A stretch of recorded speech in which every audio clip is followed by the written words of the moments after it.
¿Cómo están ustedes? En esta edición de El Campo, la Industria Verde, vamos a arrancar con el tema del biodiesel en Estados Unidos, noticia de esta semana. Vamos a conversar con Emiliano Huergo, titular de bioeconomía.info, quien está muy al tanto de esto que está ocurriendo y que ha tenido impacto en el mercado, en los precios de la soja a través de la mayor demanda de aceite. Vamos a analizarla a fondo. Conversaremos luego con Andy Mutus, de la compañía Nufarm. Ellos han lanzado al mercado un producto muy interesante, que es un maíz silero BMR, donde el eje está puesto en la calidad de la fibra. Un tema central. Queremos saber dónde estamos parados con este tema, cómo lo ha recibido el mercado y cuál es la propuesta de la compañía de aquí en adelante. También en temas técnicos y de productos conversaremos con Guillermo Guille Alonso acerca de Tractus Carbono, una iniciativa que empieza a meter el tema del carbono en la fertilización, en este caso apuntando a mejorar las condiciones del suelo y no tan enfocado directamente en lo que absorbe la planta, sino que la planta va a absorber más si tenemos suelos más sanos. Y esto ha sido lanzado, así que creemos que es interesante conversarlo con Guille Alonso. Y como siempre, Jorge Castro y su visión hoy con la cuestión de la obesidad como pandemia en los Estados Unidos. Un tema muy vinculado a la producción de alimentos, sobre todo porque en Estados Unidos ha dado lugar a la intervención del Departamento de Agricultura. Enseguida arrancamos entonces con estos temas y los invitados de hoy. Auspicia Chomel, para su fertilizadora destinada a microgranulados y sembradora de pasturas línea Spin. Chomel. ¿Por qué seguir insistiendo con lo mismo si podés pasarte al número 1? Los herbicidas y todo lo que apliques funcionan mucho mejor con Fulltech. Pasate al número 1. Spraytech. Una vez, siempre. Una vez que arrancamos, no paramos. Imagina poder crecer sin límites. Y Pesa Silo. Si lo imaginamos, podemos.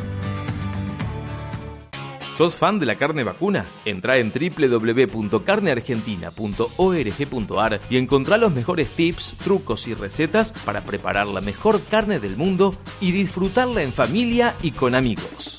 Estamos mejorando la productividad agrícola mundial y también mejorando la biodiversidad. Estamos aumentando el sustento de 500 millones de productores y también reduciendo las emisiones de gases de efecto invernadero. Estamos camino a una mejor administración de recursos y también marcándolo hacia una agricultura más sostenible. En Corteva, estamos produciendo un mejor futuro para nuestros productores, para nuestros consumidores y para nuestro planeta. Estamos presentes siempre. Corteva, sigamos creciendo. Vamos a iniciar esta edición del Campo, la Industria Verde, con un tema muy fuerte, que es la decisión del gobierno norteamericano de Donald Trump, nada menos, negacionista Donald Trump, de aumentar el corte del gasoil con biodiesel. Tema que vamos a charlar con Emiliano Huergo, director de bioeconomía.info, quien viene trabajando e impulsando el tema de los biocombustibles, al igual que su padre, a la sazón yo. ¿Cómo estás, Emiliano? ¿Qué tal? ¿Cómo están? Todo muy bien por acá. Bueno, te veo ahí con el fondo de un barco que en el río era reconocido como el biodiesel.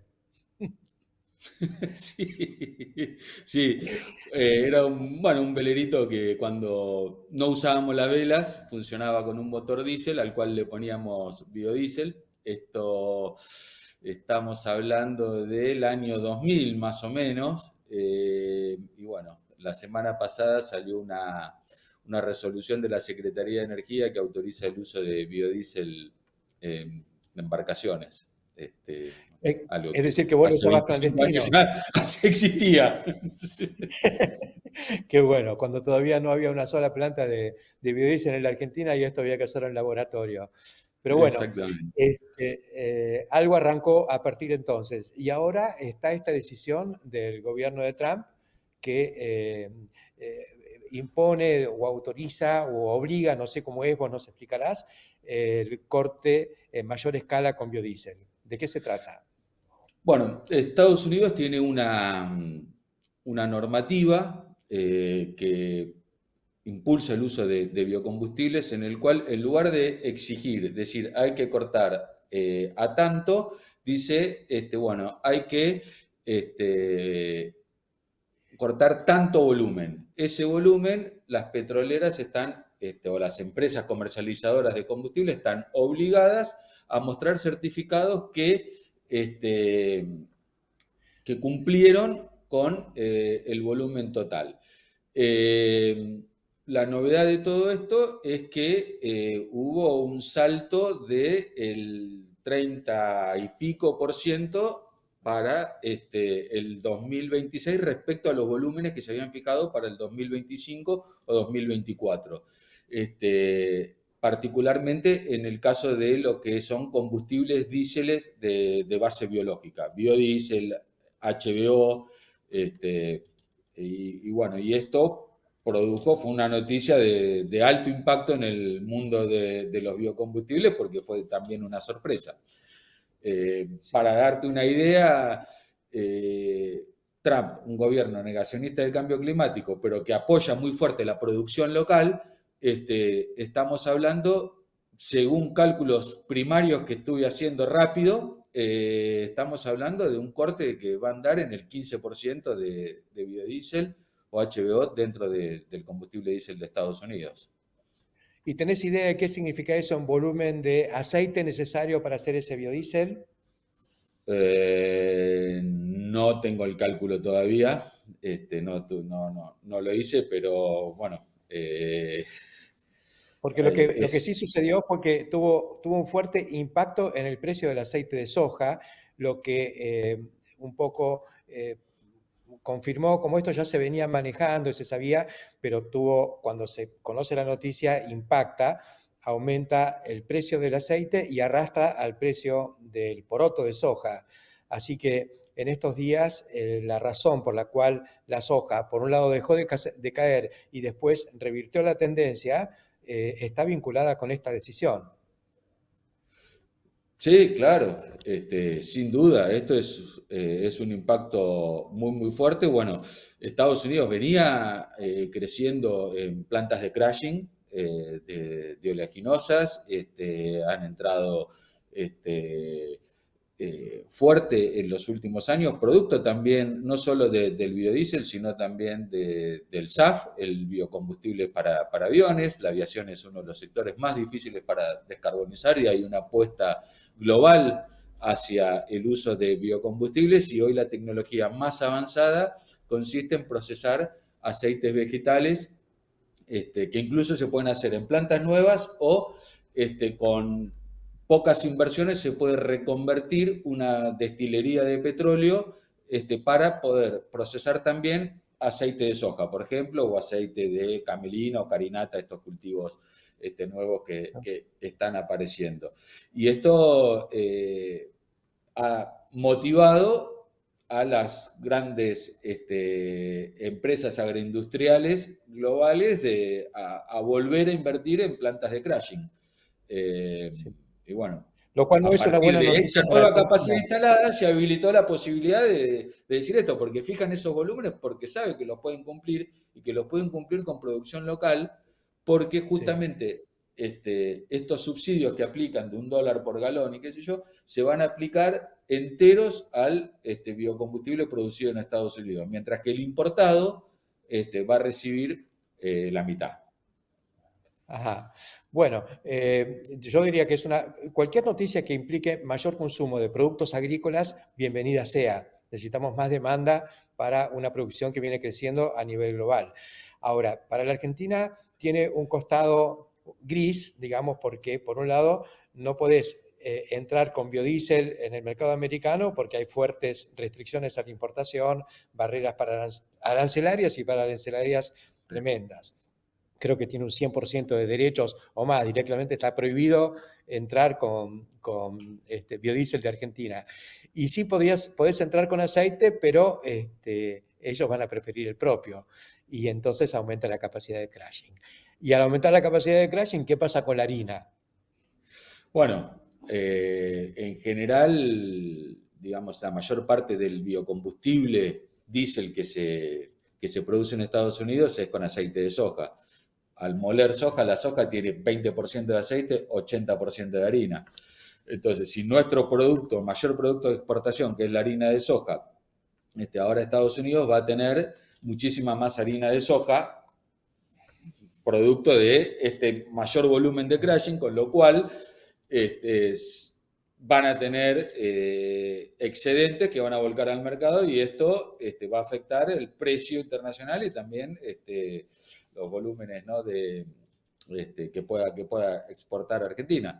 O sea, tiene una incidencia por el precio que se suma también a que hay otro competidor que es la burlanda, que es producto del procesamiento de cereales en etanol, también para biocombustibles, como por ejemplo en la India, donde cada vez más se usan los cereales. Y esto trae la burlanda, que es otra fuente de proteína para la ganadería, con lo cual también cada vez el mercado de proteína va creciendo. Y acá no nos metemos en una vieja disyuntiva, que decíamos que los biocombustibles compiten contra los alimentos, y justamente la mayor oferta de biocombustibles se está trayendo excedentes de proteína, ¿no? Sí, más que interesante esta vuelta. Yo creo que cualquier noticia que tenga que ver con mayor consumo de recursos agrícolas en sustitución de lo fósil es bienvenida. Y al mismo tiempo hay que considerar las consecuencias, las externalidades positivas a nivel global, porque esto significa más alimentos para el mundo, que haya más soja y más molienda de soja. Pero al mismo tiempo considerar que está impactando en el precio de nuestro principal producto de exportación. Un lindo rompecabezas como para seguir pensando. Hay más noticias para este boletín en términos de biocombustibles. Contanos esto que hablabas un poquito al principio, que hubo una resolución de la Secretaría de Energía autorizando el uso de biodiesel hasta puro, creo, en la navegación de nuestros ríos. Sí, la Secretaría de Energía emitió una resolución la semana pasada en el cual habilita el uso de biocombustibles en embarcaciones, digamos, de uso comercial, ¿no? Los buques, barcazas, es una tendencia que se está dando en el mundo. La navegación comercial está creciendo también muy fuerte. Cada vez hay más buques navegando por los mares. También tienen problemas de emisiones, entonces hay una fuerte tendencia a descarbonizar. La única forma inmediata de hacerlo es a través de biocombustibles. Estos buques funcionan con diésel, con lo cual otra vez estamos en presencia de biodiesel. Y bueno, la resolución de la Secretaría de Energía lo que vino a plantear fue tratar de encuadrar o reglamentar una práctica que viene, digamos, en mayor uso, pero dejó explícito algo muy interesante, que entre los argumentos, entre los considerandos de la resolución, está que los biocombustibles son importantes para reducir las emisiones de dióxido de carbono. O sea, reconociendo que hay un problema con las emisiones de dióxido de carbono y que es necesario reducirlas, justamente en un gobierno que hizo campaña negando el cambio climático, ¿no? Entonces yo creo que estamos en una revelación fantástica de que, bueno, ¿viste? La Tierra es redonda, el terraplanismo Sí. En esta Ya materia sabemos no, que no no. existe. Y de alguna manera salimos de del paradigma del gobierno que es que el mundo viene a contramano. Bueno, no, nos estamos acoplando al mundo, entendiendo que no viene a contramano y además, aunque así sea, ya la decisión está tomada. Toda la humanidad ha decidido descarbonizar y por lo tanto el acople a esa tendencia es lo más plausible, aunque incluso llama la atención que desde el propio sector agropecuario argentino hay muchas voces que se suman al negacionismo, lo cual es como pegarse un tiro en el pie. Nada, sin duda. La verdad que no tiene sentido. Lo vemos ahora con la medida de Trump en Estados Unidos, también otro negacionista del cambio climático, pero es tapar con el sol con las manos, es meterse en un discurso más ideológico que científico, que no tiene sentido, pero además está lo local, ¿no? Lo que es bueno para tu país. Nosotros somos buenos en la agroindustria, nacimos como un país agroindustrial, y parece que nos da vergüenza ser un país agroindustrial cuando ¿viste? Tenemos todo para poder seguir creciendo, tenemos capacidad ociosa en la industria de biodiesel, tenemos inversiones proyectadas en etanol que no se hacen porque no hay más cupo, nos encanta desregularizar la economía, pero no desregularizamos el uso de flex, o sea, de poder usar la cantidad que yo quiera de alcohol en mi auto, pese a que exportamos autos que sí lo pueden hacer, pero acá en la Argentina esos autos no se comercializan porque no están autorizados. Entonces, la verdad que es muy contradictorio a veces la política e incluso nosotros mismos los argentinos cuando queremos ponernos en contra de la sustentabilidad o del agro, la huella de carbono en el agro como si fuera cosa de otros cuando lo hacemos naturalmente, nos sale naturalmente y tendríamos que estar orgullosos de esto. Muchísimas gracias, Emiliano. La verdad que sí, que estamos orgullosos de esta segunda revolución de las Pampas, incluyendo el tema de los biocombustibles. Será hasta muy prontito y seguiremos empujando. Bueno, muchas gracias. Un saludo grande a todos. Enseguida continuamos aquí en La Industria Verde.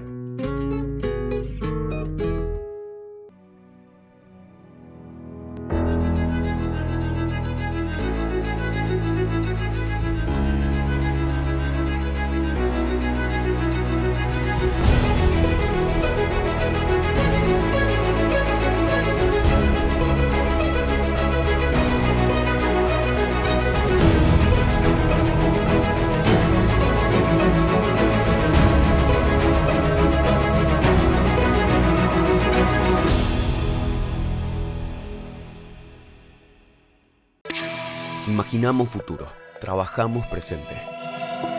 En Acron desarrollamos equipos que potencian tu producción y optimizan tu tiempo. Hoy el futuro llegó y está a tu alcance. Acron, siempre Acron.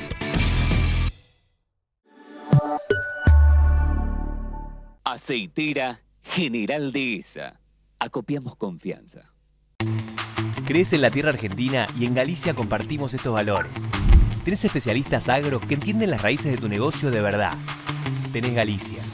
Sembrá sueños, cosecha logros. Conoce más en galicia.ar/empresas. Continuamos en el campo, la industria verde, y ahora con una cuestión técnica, pero muy, muy importante.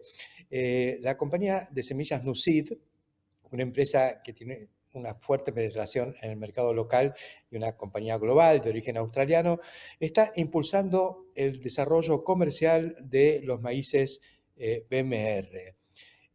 Vamos a conversar con Andy Mutus, que es el gerente de producto de esta empresa, para que nos cuente de qué se trata. Sé que tiene una importancia y lo vengo siguiendo el tema desde hace mucho tiempo y ahora me encanta que esto esté en el país. Así que, en primer lugar, felicitaciones, Andy, por esta iniciativa de Nuseed y el impulso que le están dando a esta tecnología. Y queremos que nos cuentes de qué se trata. Buen día, Héctor, ¿cómo estás? Bueno, muchas gracias. Gracias por la participación en tu programa. Bueno, como bien dijiste, estamos hablando justo de un tema puntual que es maíz BMR.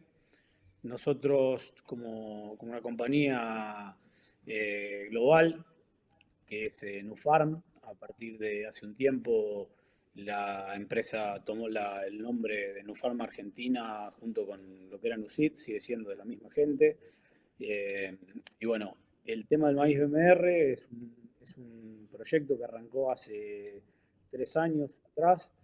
Tomamos un programa de investigación que lo tenemos replicado en Argentina y en Brasil con la exclusividad de esta tecnología BMR, que bueno, para contarles un poco de qué se trata, el maíz BMR es un producto específico en el que trabajamos con lo que es alta digestibilidad de fibra.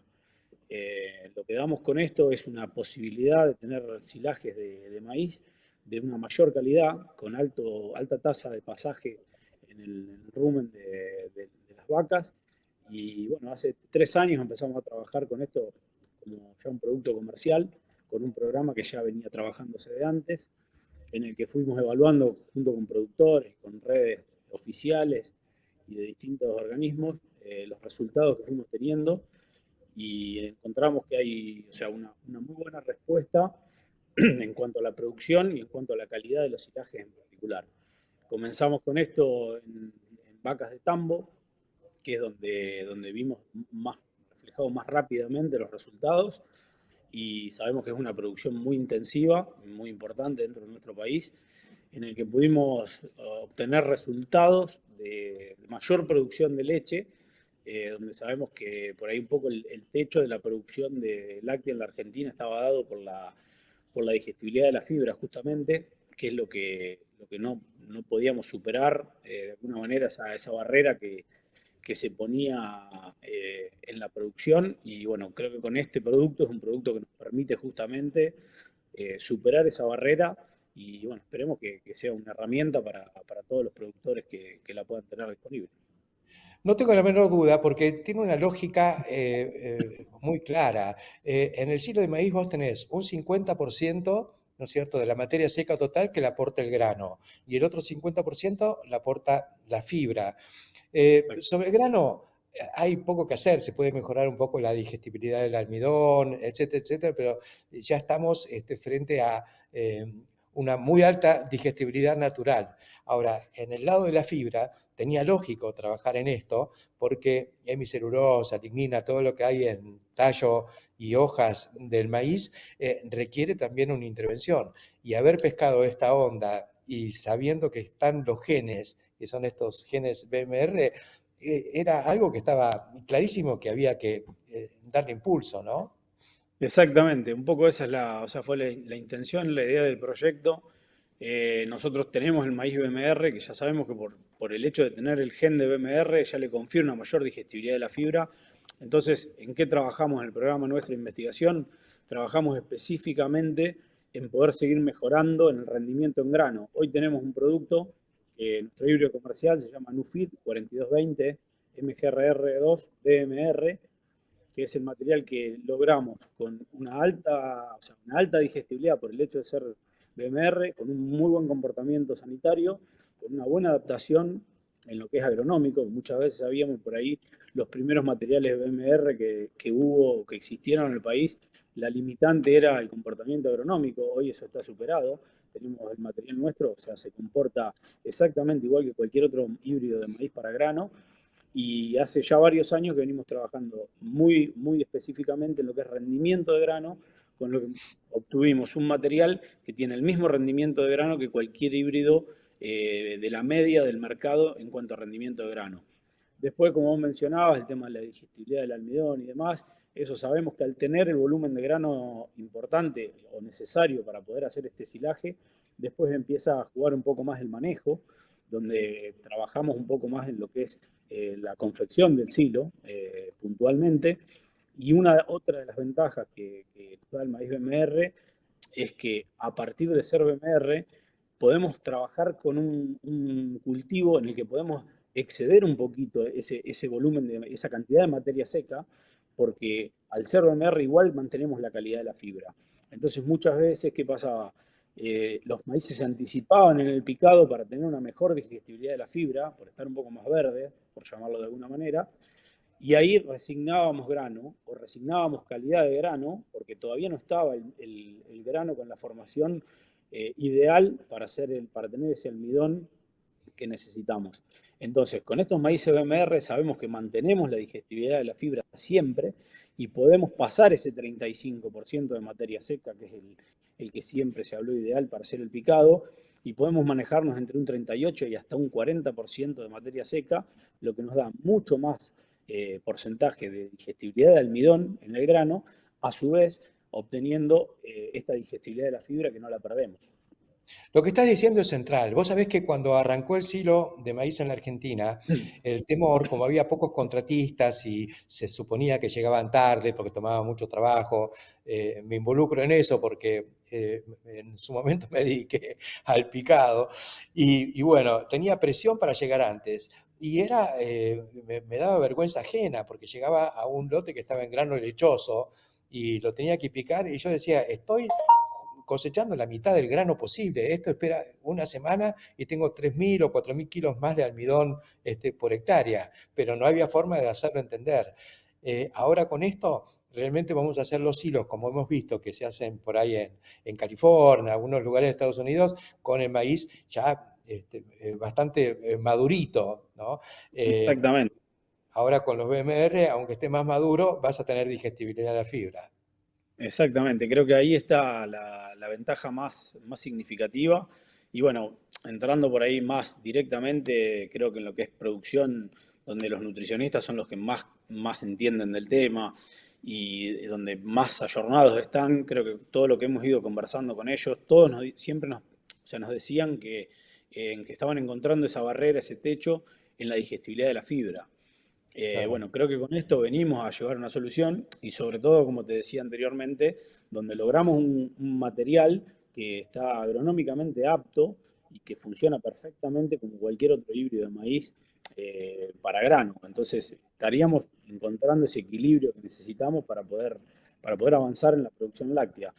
Obtuvimos en la mayoría de los casos, donde lo hicimos con productores, ensayos de desarrollo que hace 3 años venimos haciendo, que los hacemos directamente con los productores, que es la realidad después de cuando se lleva esto al plano productivo, y tuvimos entre 3, 4 litros más de leche por vaca por día, e inclusive tuvimos algún aumento en un punto de grasa butirosa en la leche, cosa que también todo eso se ve reflejado obviamente en un margen bruto, o sea, en una respuesta económica directamente, por supuesto, que es el final de toda la producción. Agregando a eso, en muchos casos lo que tuvimos fue una que pudimos bajar la proporción de grano que se da en la dieta, que también se refleja económicamente porque es menos grano que tenemos que agregar a la dieta.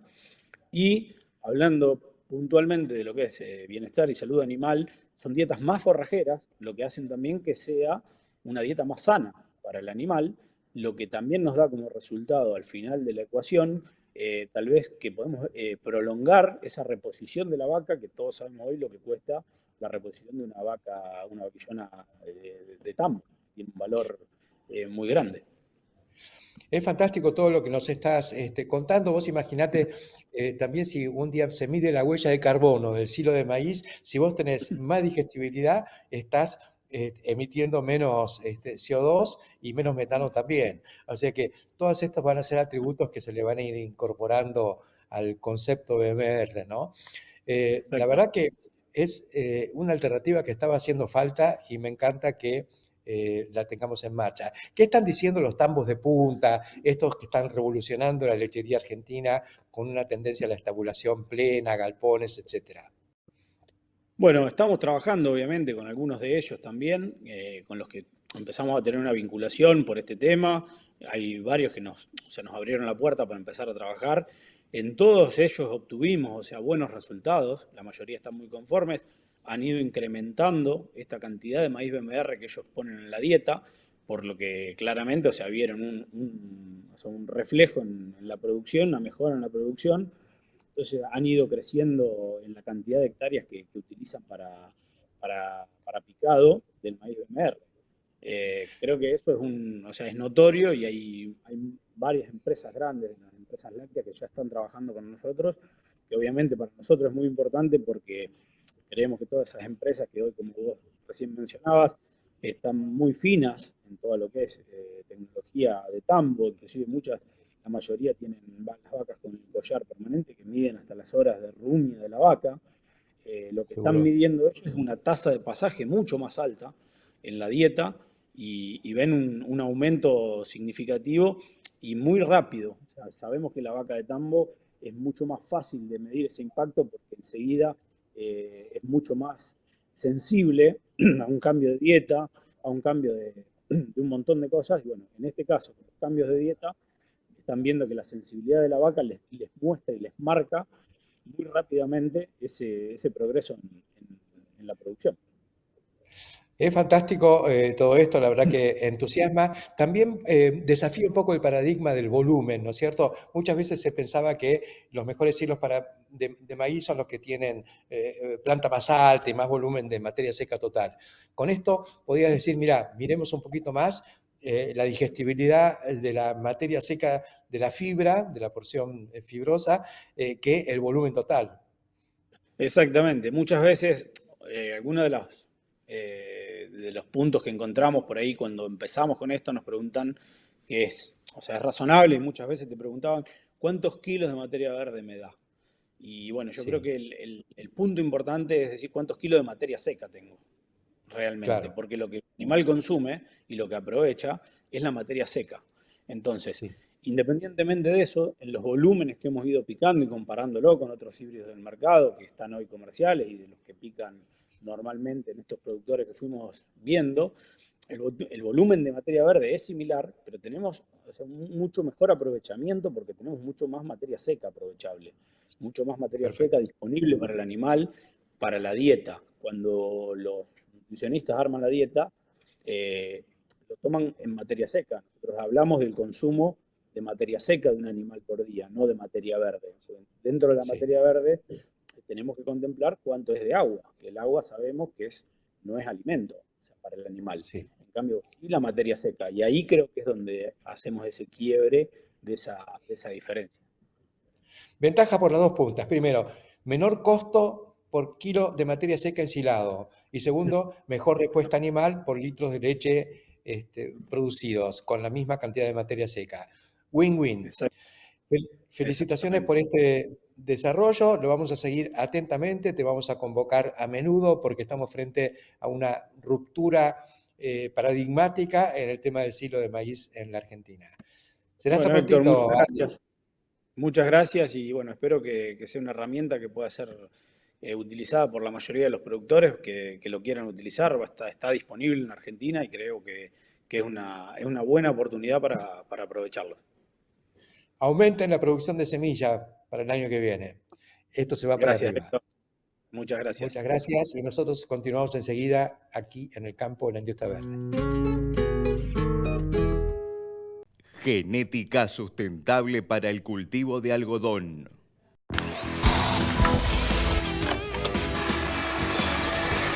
En STIHL innovamos con calidad, tecnología y servicio para inspirar tus momentos e historias. STIHL, la fuerza para crecer.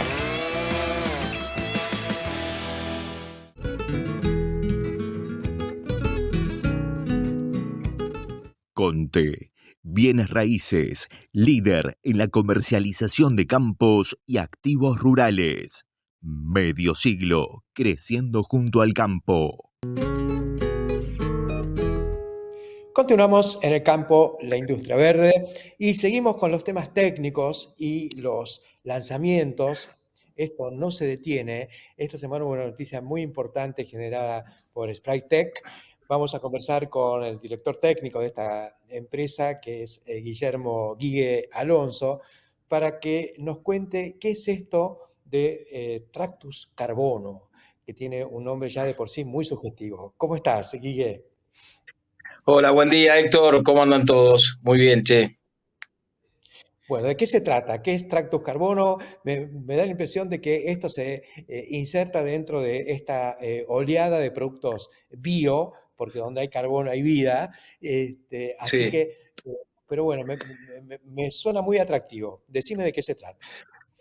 Bueno, el tracto carbono es una nueva forma de empezar a ver lo que es la nutrición. Yo creo que durante muchos años hemos trabajado y pensado en nutrir a la planta. El tracto carbono viene apuntado mucho más a empezar a trabajar en la nutrición del suelo y a través de la nutrición del suelo llegar a la planta, ¿no? Creo que es un concepto mucho más amplio porque no solamente tiene en cuenta lo que es la fertilización química del suelo, sino que a su vez tiene en cuenta mejorar los procesos biológicos de la planta, del sistema radicular, y en una última etapa que todo eso trascienda a una mejora en lo que son las propiedades físicas del suelo. O sea, el tracto carbono es una molécula, una partícula de biochar. El biochar de por sí es un producto muy sustentable porque tiene acumulación de dióxido de carbono durante años, de residuos de bosque, de residuos de aserraderos, de productos que habitualmente se ventean. Esa acumulación de dióxido de carbono por un proceso químico de altas temperaturas que se llama pirólisis se logra estabilizar, acumular todo ese carbono dentro de esa partícula. Es como un carbón con el que prendemos la parrilla, pero una partícula muy chiquita del tamaño de lo que puede ser un fertilizante. Y en el caso del tractus carbono se han incorporado 3 enzimas, alfa-amilasa P20, la celulasa y la proteasa, 4 ácidos orgánicos, glucónico, cítrico, málico y húmico, y 12 nutrientes. Con lo cual esa partícula, en la medida que se va descomponiendo, va fertilizando con los nutrientes. En una etapa también rápida logra disolver las enzimas e incorporar los ácidos orgánicos. Y todo ese componente actúa sobre la mineralización de la materia orgánica, dejando más disponibles a todo lo que son los elementos para el sistema radicular. Y a su vez el biochar le va aportando un carbono al carbono recalcitrante de la materia orgánica, con lo cual es un flujo muy dinámico, pero estabiliza muchísimo el sistema y mejora lo que es no solamente el suelo, sino que también le da un aporte al rendimiento del cultivo. Es interesante porque la verdad que aparece como una ruptura epistemológica, porque hoy cuando nutrimos, digamos, hoy usamos al suelo como un medium para nutrir a la planta. Y vos con este producto lo que estás haciendo es justamente mejorar las condiciones del suelo, nutrir al suelo para que después ese proceso dinámico y en ese reciclado vaya aportando lo que necesita la planta. Pero es bien diferente. Cuando metés nitrógeno, estás pesando la planta, no estás enriqueciendo al suelo por alguna función del suelo. Sí, es así. Yo creo que la agronomía moderna empieza a pensar diferente. El nutriente clave para los próximos años no va a ser el fósforo, el nitrógeno, que siguen siendo, obviamente, ¿no? Son los fertilizantes de base. Pero sin lugar a dudas vamos a tener que pensar mucho más en el carbono. El carbono va a ser el nutriente en el que uno tiene que abordar todo para recuperarlo, para incorporarlo al suelo, para capturar el dióxido de carbono. O sea, creo que hay que empezar a pensar en un suelo con vida, y en ese suelo con vida el carbono pasa a ser el elemento clave, ¿no? La verdad, Héctor, que uno quedó muy preocupado de lo que fue el simposio de fertilizar y los mapas que se presentaron de nutrientes, que lo presentó el ingeniero Hernán Rosas, y vimos en lo que es la evolución de los principales nutrientes de nuestro país, la verdad que una caída muy dramática, ¿no? Ya sabíamos lo del fósforo, estábamos viendo lo del potasio. A mí me llamó muchísimo la atención la caída brusca en los últimos 5 años del calcio y del magnesio, 2 elementos que abundaban en los suelos vírgenes de Argentina y que realmente en los últimos años han empezado a caer estrepitosamente. Lo mismo que el boro, lo mismo que el zinc. O sea, hemos estado perdiendo nutrientes que son la vida del suelo, y cuando uno ve, a mí el mapa que más me afectó obviamente es el de la materia orgánica, porque la materia orgánica que se nos viene destruyendo es la que nos va mostrando un poco la salinidad de los suelos, y con esto quiero decir, no nos ha alcanzado solamente con la siembra directa, ¿no? Hoy vemos los suelos de nuestro país con un deterioro físico medido por la estabilidad estructural, por la porosidad, hemos perdido poros a lo loco, la densidad aparente, el pH, la acidez, en muchos suelos la salinidad, con lo cual muchos de estos mapas pasan a ser casi obscenos y tenemos que hacer todo para empezar a revertir esto, ¿no? Porque por un lado tenemos esa deficiencia que lo que nos va haciendo también es poniendo un techo en los rendimientos. Es imposible lograr crecer en rinde. Argentina está estancada, se muestran lo que es la comparación contra nuestros principales competidores, como son Estados Unidos y Brasil, que vienen creciendo todos los años, nosotros seguimos estancados, y ellos con incremento de superficie, nosotros sin crecer en superficie seguimos con los mismos rindes que hace 10 años atrás, con lo cual creo que tenemos que empezar a trabajar, a empezar a recuperar, porque si no nos va a pasar lo de Europa, ¿no? Que se quedó con suelos que son exclusivamente macetas, y nosotros todavía estamos en camino de empezar a salir de esto, a convertirlo, y productos como Tracto y Carbono, sin lugar a dudas, son novedades que apuntan a eso, ¿no? A empezar a pensar mucho más en el suelo, a pensar en la estructura del suelo, a recuperar, porque lo venimos diezmando y lo venimos mineralizando de una manera complicada, me parece.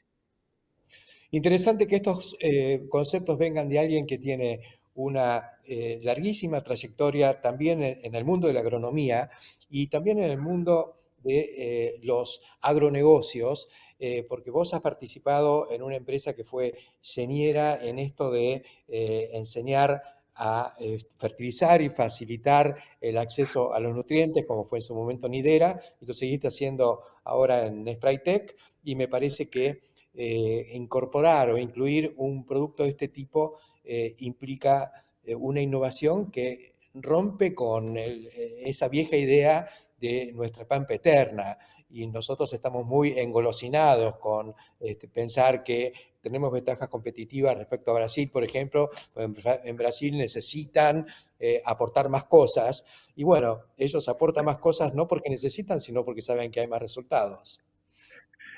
Totalmente de acuerdo, Héctor. Yo creo que 15, 20 años atrás, la cabeza de todos los agrónomos, de todos los investigadores, estaba pensada en rendimiento, y está buenísimo que así sea. Yo creo que tenemos que seguir teniendo como objetivo principal de nuestra agricultura el rendimiento. En los últimos años hemos incorporado el tema de la sustentabilidad, y yo creo que hoy las dos cosas se pueden trabajar juntas. Podemos tener mejores productividades siendo más sustentables, y creo que hay que empezar a trabajar en eso, ¿no?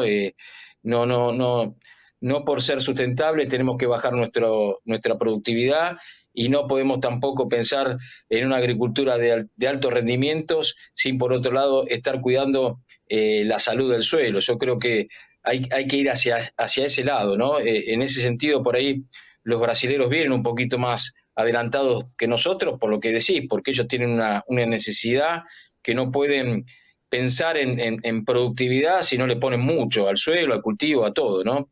Pero nosotros en los últimos años hemos gastado mucho, no hemos repuesto, no hemos restituido, y creo que es fundamental quizás ese mapa de la materia orgánica. Tenemos que pensar todo el día en ese mapa, que es el mapa que nos está poniendo el foco, decir, muchachos, la vida útil, la salud de mi suelo es la materia orgánica, y tengo que empezar a trabajar en función de ella, ¿no? Y todo lo que se venga con productos nuevos como el Tracto y Carbono me parece que pueden ser colaboradores que están pensados en recuperar parte de esa biología del suelo, es parte de esa estructura, pero también en colaborar con los rendimientos del cultivo.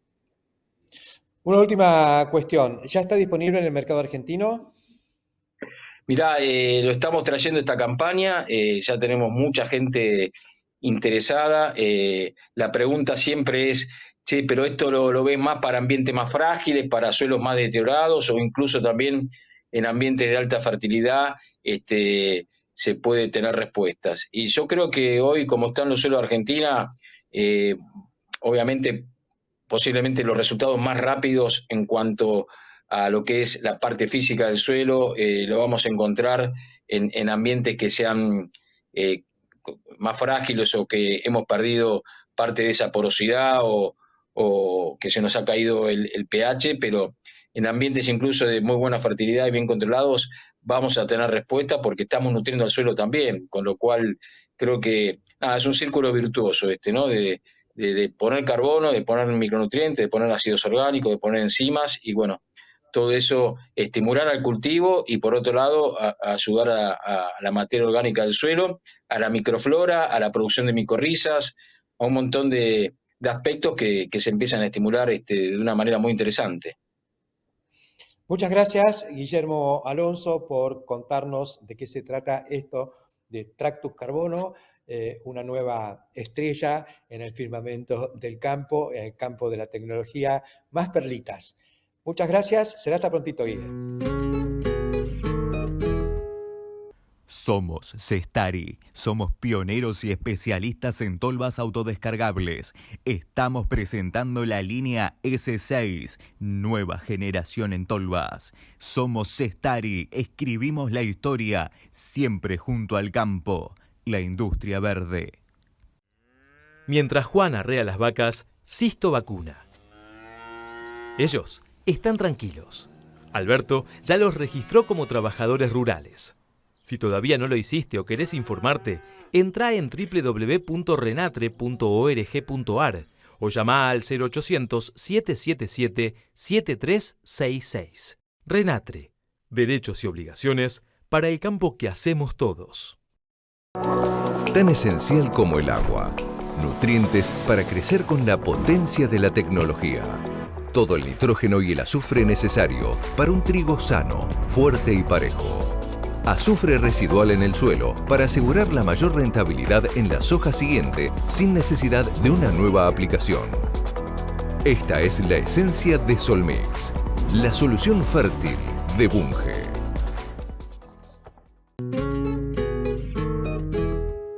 Nuevo encuentro con Jorge Castro. Y Jorge, creo que hay noticias acerca de los temas de alimentación y salud de Estados Unidos en estos días. ¿Podés contarnos un poco de qué se trata y qué conclusiones sacás? Mira, Héctor, es enormemente importante y es especialmente importante para la producción agroalimentaria argentina, porque acá lo que está en juego es la forma en que se alimenta el mundo.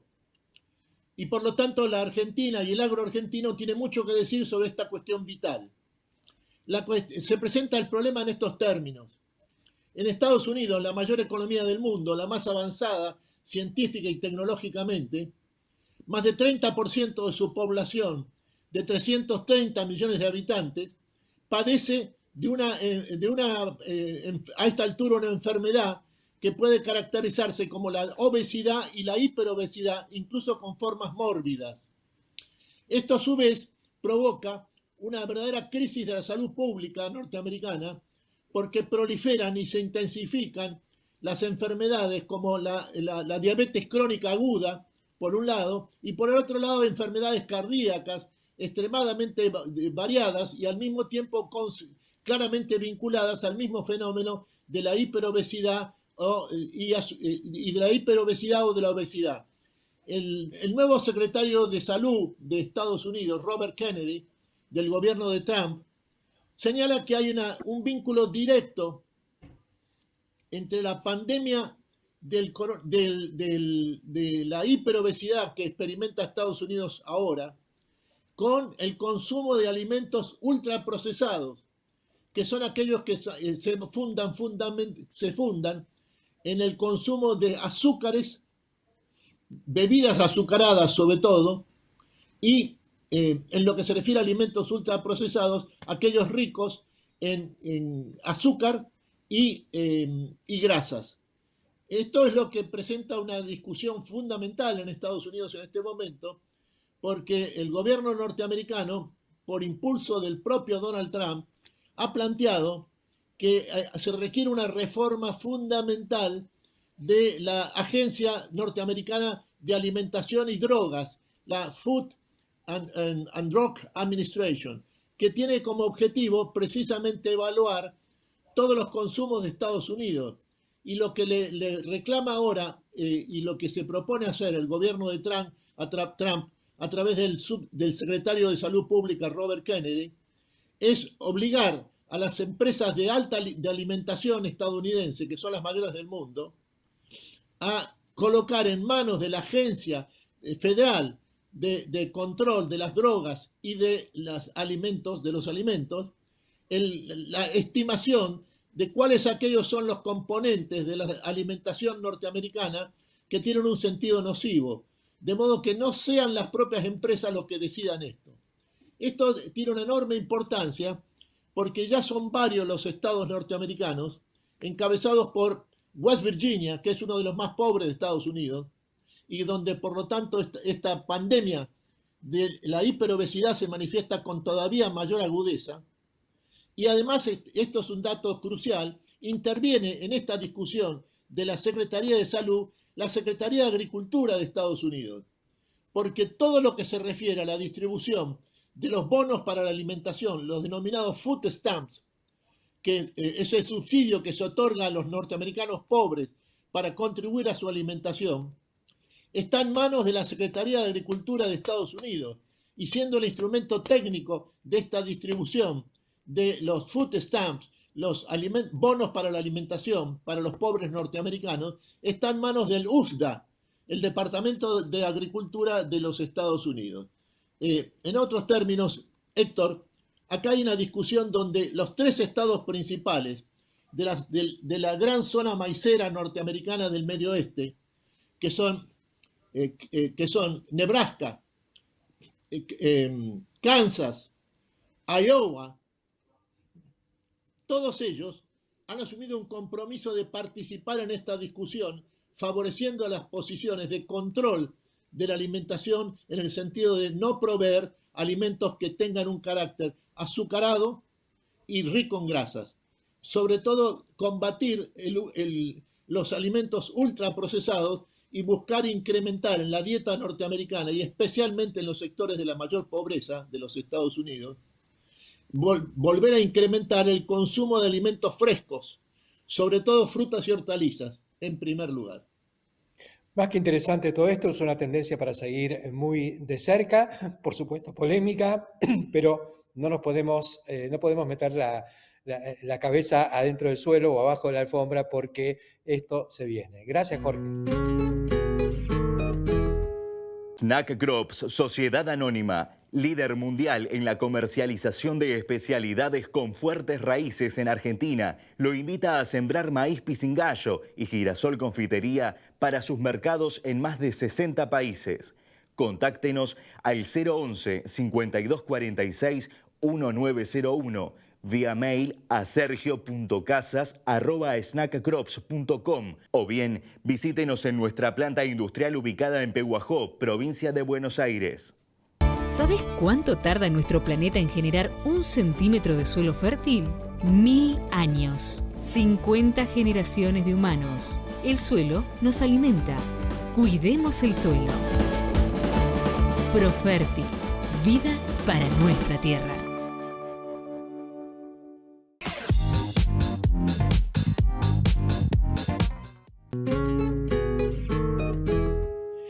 Y hemos llegado al final de esta edición del Campo de la Industria Verde. Hemos consumido el tiempo disponible con temas tan ricos y entrevistados tan interesantes. Así que queremos recoger todo esto, que reflexionen todo lo que ha dado lugar el programa de hoy y despedirnos hasta la semana que viene. Que estén muy bien.